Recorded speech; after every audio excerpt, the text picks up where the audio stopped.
Natacha Vestich est avec nous pour la lecture de la presse française. Bonjour Natacha. Bonjour Philomé. On commence cette revue de presse avec le cahier spécial de Libération sur l'année 2011. Oui, 2011, l'année de tous les indignés, titre le quotidien. Et dans cette rétrospective, on trouve les figures de 2011, Silvio Berlusconi, Angela Merkel, mais aussi Nafissatou Diallo ou encore la chanteuse Amy Winehouse qui est décédée cette année. Il y a aussi les images de 2011, les chiffres de 2011 et les mots de 2011. Et dans ces mots, on trouve Fukushima. Vous vous rappelez bien sûr le séisme géant dont a été victime le Japon en mars dernier. Il y a aussi le mot tweet. Et Libération nous dit que c'était déjà le mot de l'année dernière, que ce sera sûrement le mot de l'an prochain. Tout le monde s'est mis à Twitter. Philomé, je ne sais pas vous. Et puis, il y a le mot dégage, le slogan de l'année, symbole du printemps arabe, entendu dans les manifestations en Tunisie d'abord, mais aussi en Égypte, au Yémen ou encore en Syrie. Le Parisien consacre aussi une page à ces mots de l'année 2011. Oui, et là aussi, on retrouve dégage, on retrouve aussi Fukushima.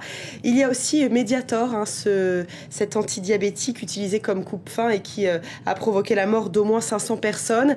La presse française s'est décidément donné le mot, puisque le Figaro aussi consacre une page à ces mots de 2011. On a dans ces mots suite 2806, cette chambre du Sofitel de New York, où la carrière politique de Dominique Strauss-Kahn s'est achevée. Et puis il y a le mot larme, celle de Ségolène Royal le 9 octobre dernier, lorsqu'elle n'a terminé que 4e de la primaire socialiste. Et puis il y a le triple A, on en a beaucoup entendu parler, l'obsession du déclassement par les agences de notation. Et on aurait pu ajouter Irak dans les mots marquant l'année 2011. Oui, car l'année 2011, vous le savez, a été l'année du retrait des soldats américains d'Irak. Et Libération consacre la une de son édition classique au retour de ces GI aux États-Unis. Un retour souvent très douloureux. Home, spleen, home, titre le quotidien. Et plus que de spleen, les soldats souffrent souvent de dépression lorsqu'ils rentrent.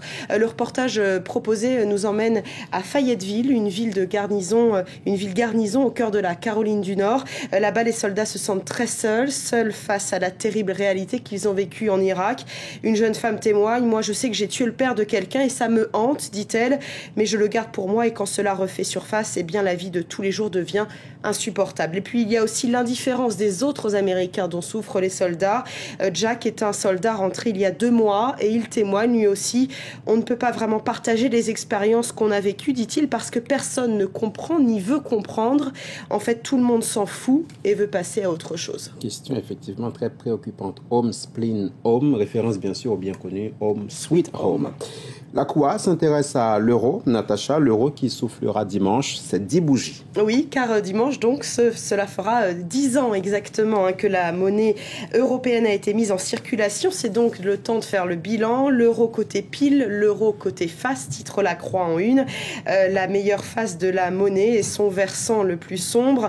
Dans son édito, Guillaume Goubert de La Croix nous fait la liste des plus et des moins de la monnaie européenne. Principal problème, selon lui, sa mise en place n'a pas été accompagnée d'une coordination des politiques économiques. L'euro dans nos poches depuis une décennie, titre pour sa part le Figaro.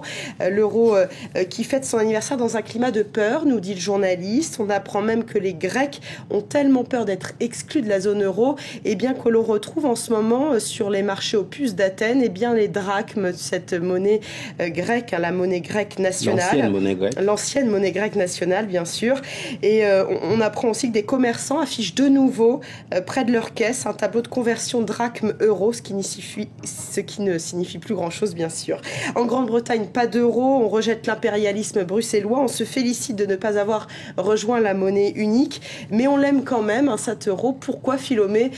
Parce que lorsqu'on utilise l'euro, ça veut dire qu'on est en vacances en Grande-Bretagne. En tout cas, si l'euro est dans la tourmente, Natacha, les pots au travail ne connaissent pas la crise. Oui, c'est ce que nous apprend le Parisien qui fait sa une sur les apéros au boulot. Les Français aiment de plus en plus ces pots au travail. Rien de tel pour décompresser, pour oublier la crise. On se serre les coudes, on lève le coude, Philomé.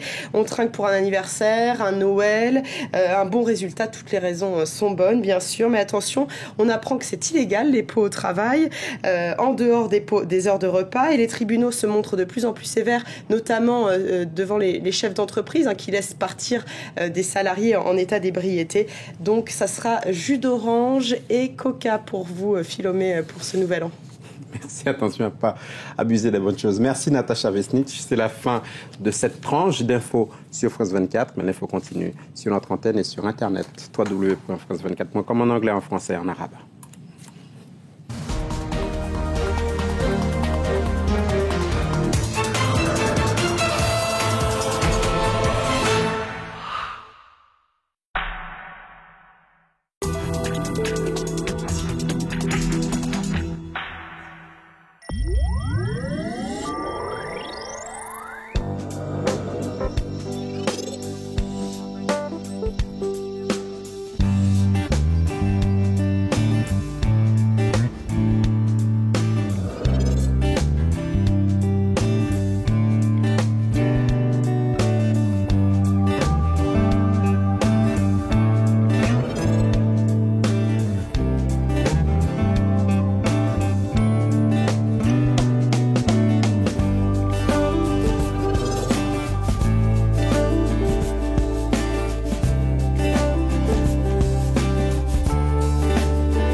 Retrouvez tout France 24 sur france24.com, en français, en anglais, en arabe. C'est sur france24.com.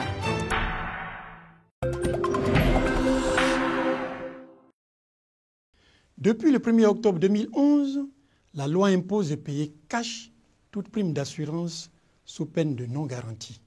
Mais si vous rencontrez quelques difficultés pour vous assurer dans ce contexte, la BIAO, filiale du groupe NSIA, toujours proche de vous, se propose de vous aider.